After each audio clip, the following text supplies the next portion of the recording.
नमस्कार विद्यार्थी मित्रांनो. केटेचम महाविद्यालय राज्यशास्त्र विभाग एम ए भाग 2 सेमिस्टर 3 या वर्गासाठी मी प्राध्यापक गणेश सुखदेव रोडे आपणा सर्वांचं स्वागत करतो. विद्यार्थी मित्रांनो, मॉडर्न पॉलिटिकल थॉट या विषयाच्या अंतर्गत महात्मा गांधी या दुसऱ्या प्रकरणाविषयी आपण चर्चा करत आहोत आणि गांधी विचारांमधील एक महत्त्वपूर्ण संकल्पना स्वराज्य या संकल्पनेविषयी आपण मागील भागात माहिती घेतलेली आहे.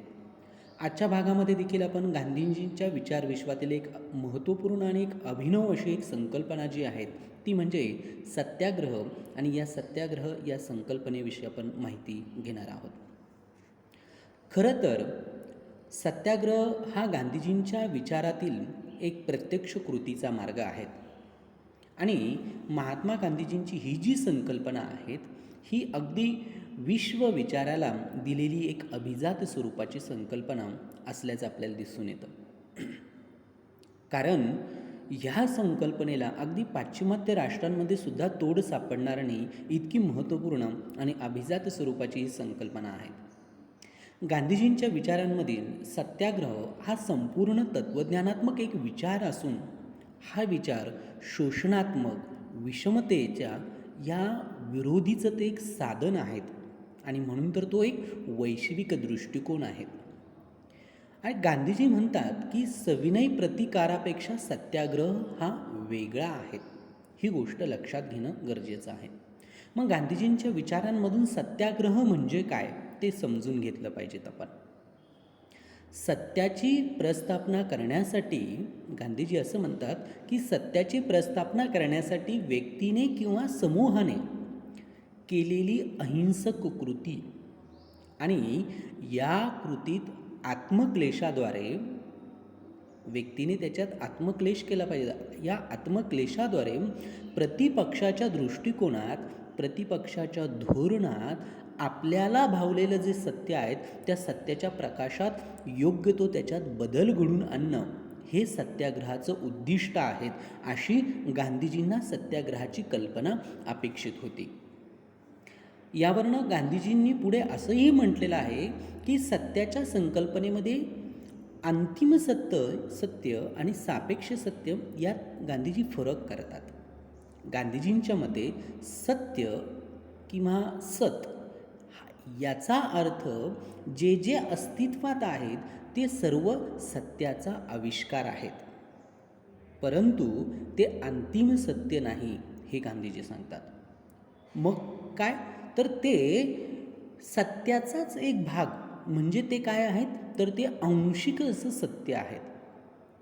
आणि माणसाच्या जीवनाचा उद्देश काय असला पाहिजे तर गांधीजी असं म्हणतात की या आंशिक सत्य समजून घेत वैश्विक सत्याचा शोध घेणं हाच माणसाच्या जीवनाचा अंतिम उद्देश असला पाहिजे. आणि पुढे जाऊन असंही गांधीजी म्हणतात की जो सत्याचा उपासक आहेत या सत्याच्या उपासक असण्याचा अर्थच मुळात हा आहे. आणि म्हणून गांधीजींच्या ह्या विचारांमधून सत्याग्रहाच्या विचारातून विवेकाला जागृत केलेलं आहे.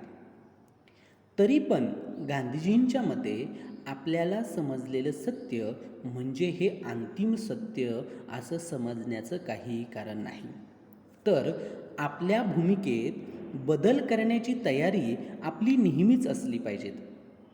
कोणालाही अंतिम सत्य समजलेलं असतं असा दावा करता येत नाही. जगात कोणीही असो त्याला अंतिम सत्य समजतं असं नाही गांधीजींच्या विचारांमधून, पण तो त्या अंतिम सत्याच्या शोधात राहिला पाहिजे.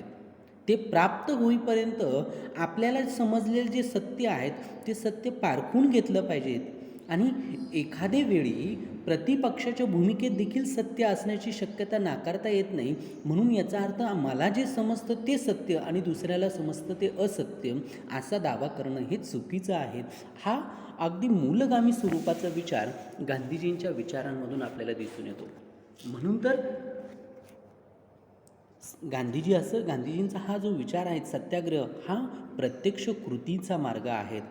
आणि म्हणून गांधीजी असं म्हणतात की सर्वात प्रभावी मार्ग आहेत कारण त्यामुळे इतर सर्व मार्ग जेव्हा थकल्यानंतर ते संपल्यानंतर ह्या मार्गाचा अवलंब केला जावा असं गांधीजी म्हणतात.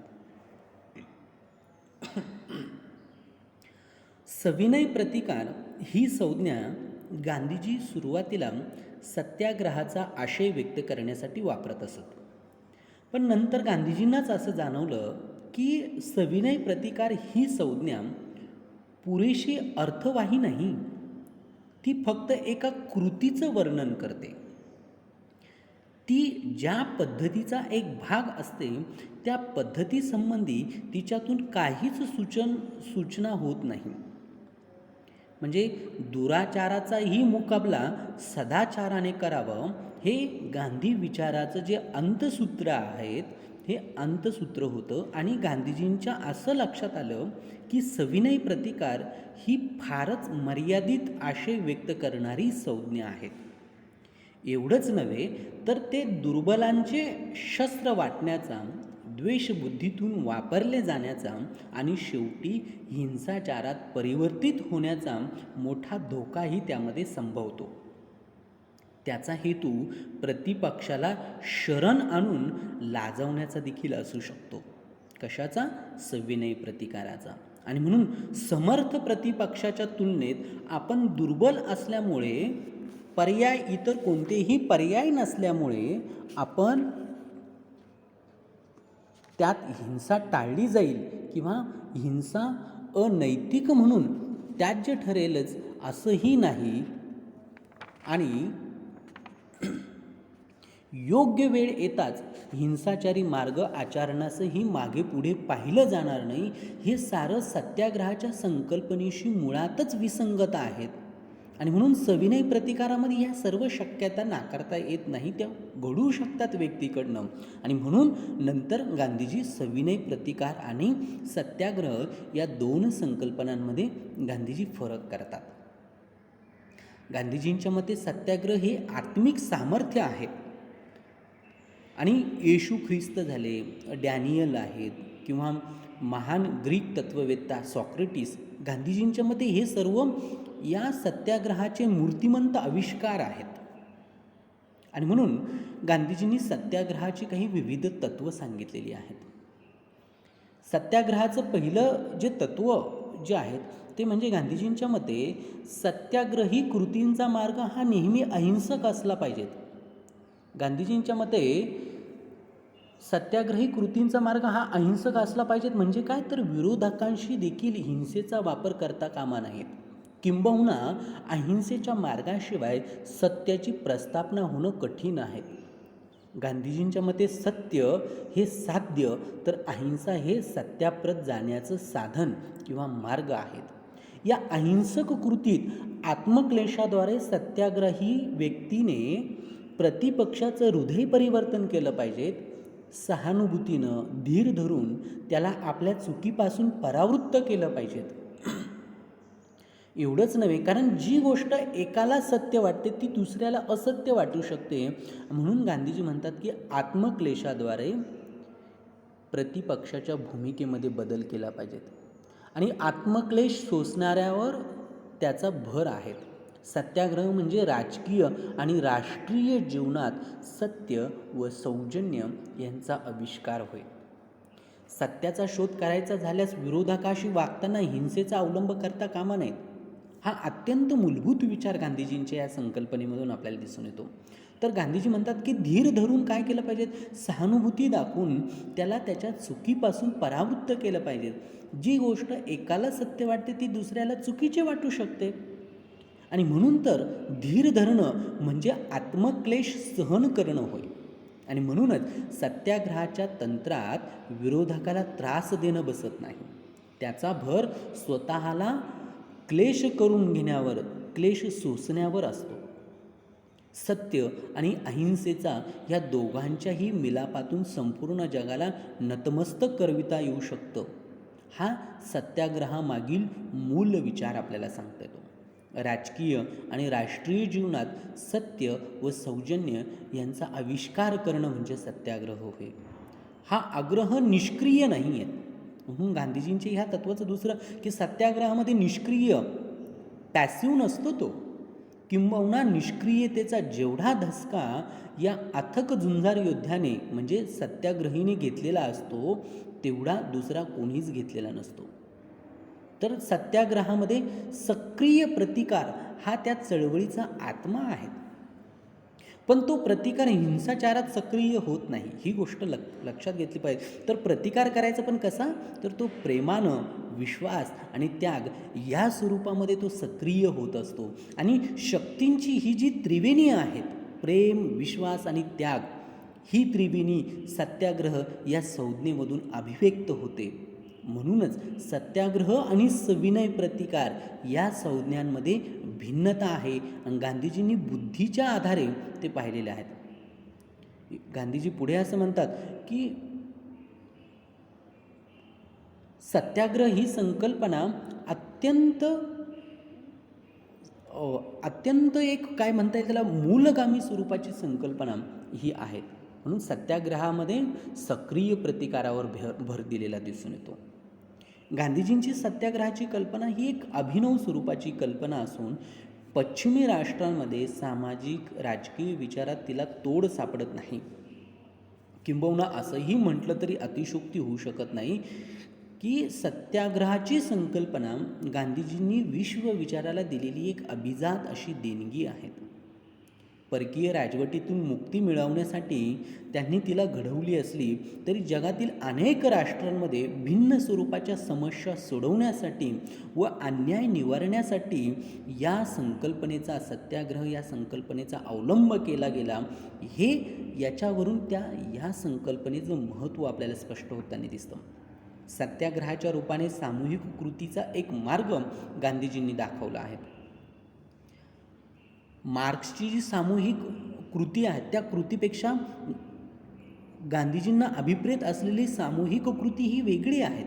कारण कार्ल मार्क्सने भांडवलशाही व्यवस्थेच्या विरुद्ध कामगार वर्गाला सामूहिक कृती करण्यासाठी प्रवृत्त केलं होतं आणि क्रांती करण्यासाठी ही सामूहिक कृती खर्च करण्याला सांगितलं.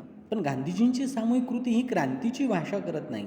मार्क्स प्रमाणे त्यांची सामूहिक कृती ही विशिष्ट वर्गाची नाही आहेत, तर ती दक्ष अशा कार्यकर्त्यांपेक्षा अधिक कठोर आणि बिकट अशा तयारीची व शिस्तीची आवश्यकता गांधीजींच्या सत्याग्रहीला असलेली दिसून येते.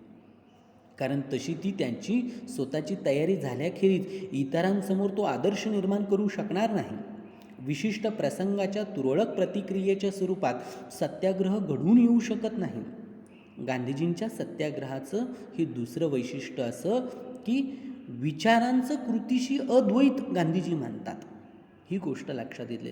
जोपर्यंत गांधीजी म्हणतात की जोपर्यंत विचारातही अहिंसा मुरत नाही तोपर्यंत कृतीत अहिंसेचं सातत्य फार काळ टिकून ठेवणं अशक्य होतं.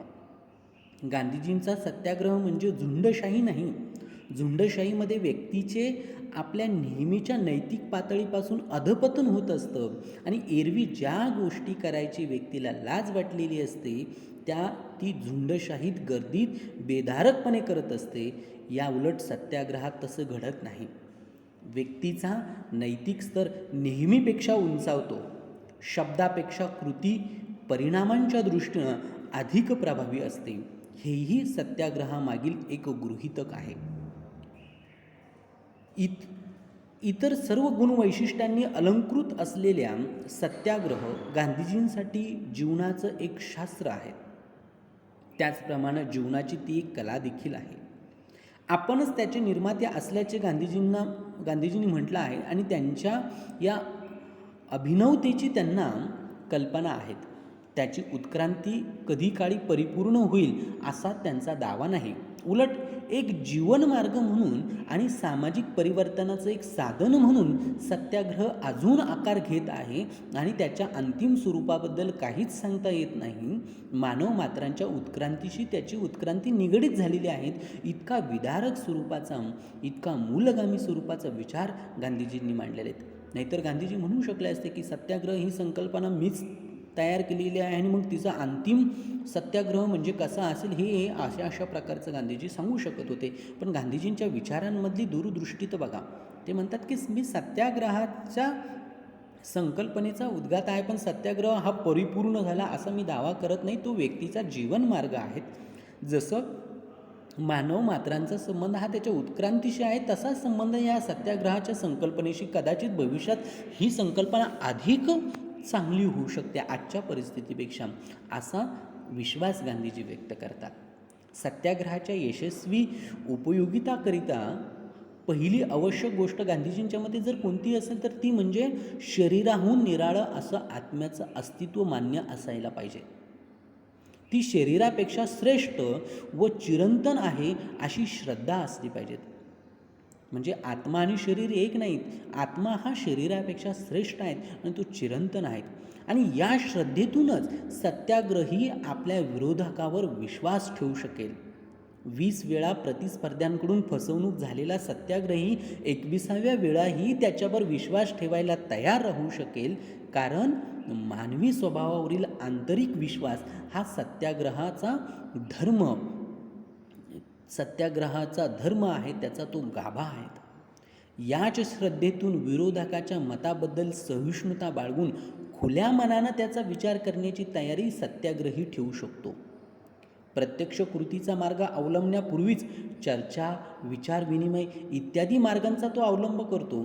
तत्वांशी तडजोड न करता तपशिलात तो फेरफार मान्य करू शकतो.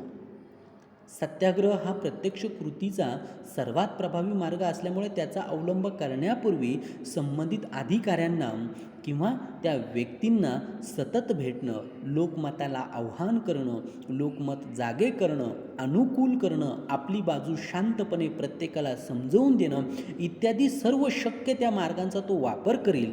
आणि त्यातूनही साध्य जर नाही झालं तर मग तो शेवटी आपली चूक असलेल्याला आढळून आल्यास तो ती मोकळ्या मनाने देखील मान्य करेल.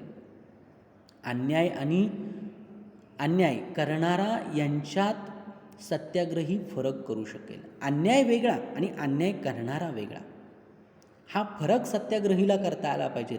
अन्याय करणाऱ्या व्यक्तीविषयी त्याच्या मनात द्वेषभाव किंवा वैमनस्य राहणार नाही. सत्याग्रही नेहमी हा असत असेल, त्याला सतने म्हणजे असतला सतने जिंकलं पाहिजेत. क्रोधाला त्याने प्रेमाने जिंकलं पाहिजेत किंवा अगदी हिंसेला अहिंसेने जिंकण्याचा सदैव प्रयत्न सत्याग्रहीने केला पाहिजेत. त्याचं आचरण हे अकृत्रिम आणि स्वाभाविक राहून अन्यायकर्त्याशी कुचंबना करून व त्याच्यावर बळजबरी करून नव्हे, तर त्याच्या अंतःकरणाला आव्हान करून त्याचं हृदय परिवर्तन करून करण्याचा प्रयत्न हा सत्याग्रही करीत राहील. तुरुंगात जाईल तर तिथेही तो आपले निरापाधित्व त्यांना दाखवून देईल. त्यांचं हृदयपालट घडून आणण्याचा तो सदैव प्रयत्न करेल. मनुष्य स्वभावातील श्रद्धेतूनच वरील सगळ्या गोष्टी सत्याग्रहीला शक्य होईल. म्हणून तो श्रद्धा हे त्याच्या विचारसरणीचं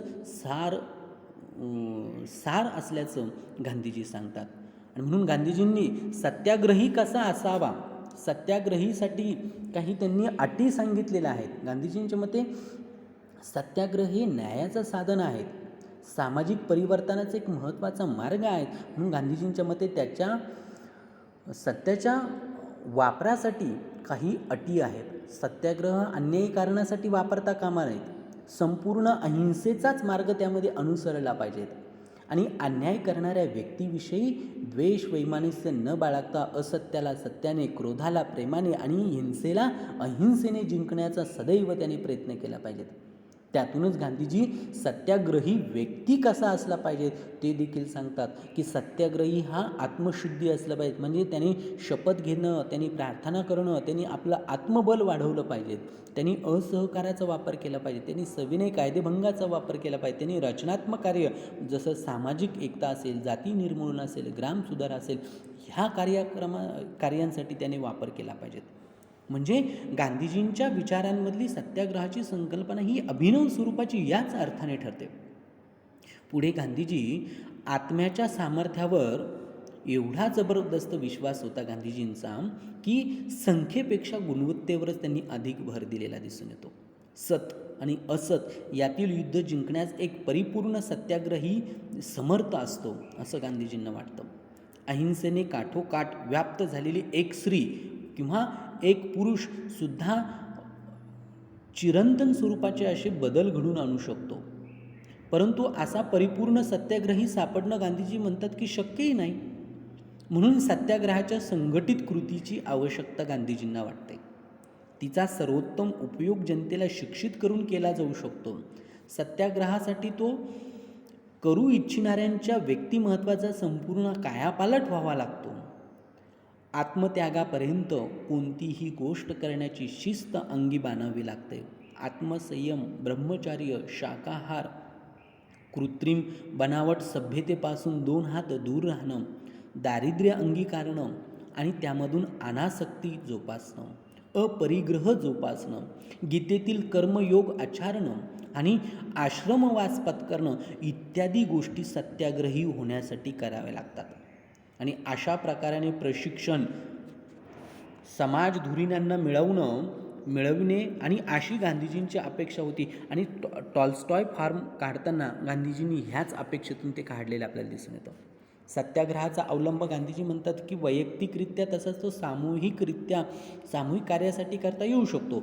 पण या दोनही प्रकारांची प्रात्यक्षिके गांधीजींनी स्वतः दिलेली होती. दोन्ही प्रकारांची काही समान वैशिष्ट्ये आहेत. एक म्हणजे दोन्हीही म्हणजे वैयक्तिक आणि सामूहिकरित्या या दोन्हीही सत्याग्रह हे नैतिक पातळीवरच करावयाचे असतात आणि त्याचं यशापयश हे नैतिक मूल्यांच्याच परिमाणाने मोजावं लागतं. आणि म्हणूनच सत्याग्रह हा नेहमी सामाजिक हितासाठीच केला जाऊ शकतो. वैयक्तिक लाभासाठी कदापि सत्याग्रह करता येणार नाही.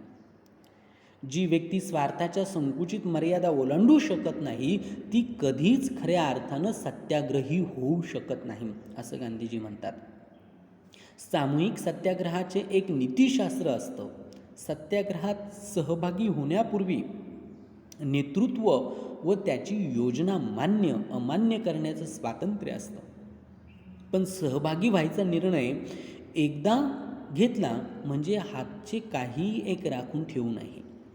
सत्याग्रह चालू असेपर्यंत त्या नेत्याच्या आज्ञांचं पालन निमूटपणे करावं लागेल.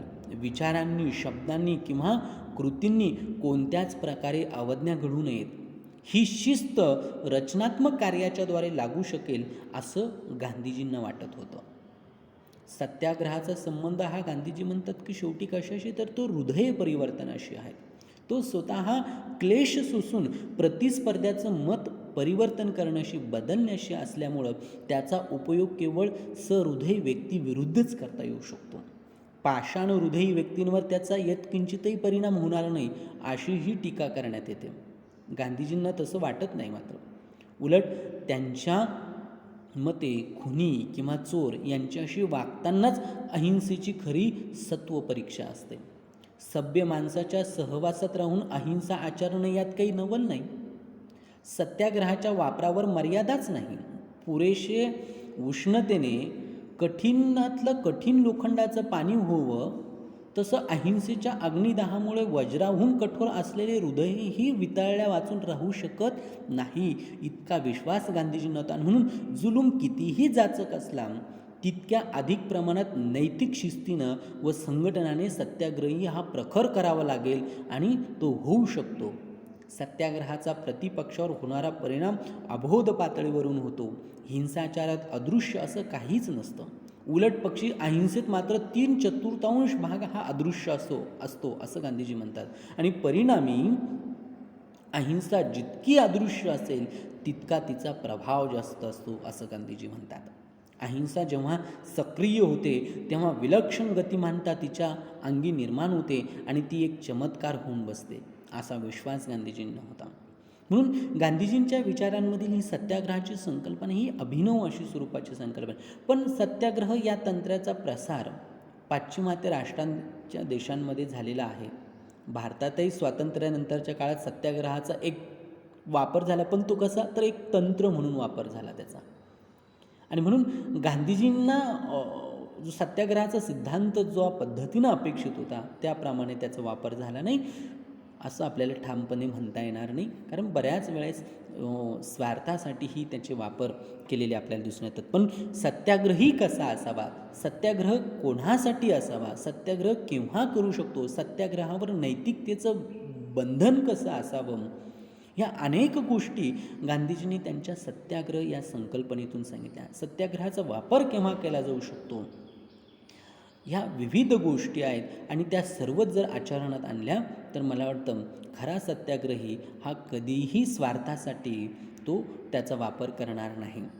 पण स्वातंत्र्योत्तरच्या काळात ह्या संकल्पनेला अनेक मर्यादा आलेल्या आपल्याला दिसून येतात आणि नंतरच्या काळामध्ये जयप्रकाश नारायण असतील, अनेक लोकांनी ही संकल्पना, विनोबा भावे असतील, यांनी ह्या संकल्पनेचा विकास पुढे केला. पण त्यानंतरच्या काळामध्ये फारसा आपल्याला त्याचा विकास झालेला दिसत नाही. पण एकूण गांधीजींच्या सर्व विचारांमधील, गांधीजींनी मांडलेल्या सर्व विचारांचा जर सार कशात असेल तर तो त्यांच्या या सत्याग्रह या संकल्पनेमध्ये आहेत. आणि म्हणूनच ही संकल्पना गांधीजींच्या विचारविश्वातील एक महत्त्वपूर्ण संकल्पना आहे, जिच्याबद्दल कितीही चर्चा केली तरी मला वाटतं ती कमीच ठरेल, अपूर्णच ठरेल. त्यावर पुन्हा पुन्हा चर्चा करता येईल आणि विस्तृत अशी विविध अंगाने, विविध दिशाने त्याचे विविध पदर आपल्याला असे मोकळे होत जातील. जेवढी चर्चा वाढेल तेवढं तो अधिक आपल्याला ही संकल्पना अधिक आपल्याला समजून घेता येईल, अधिक समजेल, यात काही शंका नाही. ठीक आहे विद्यार्थी मित्रांनो, आजच्या भागामध्ये आपण इथे थांबूया. पुढील भागामध्ये गांधीजींच्या दुसऱ्या विचारांविषयी आपण चर्चा करूया. तोपर्यंत सर्वांचे धन्यवाद.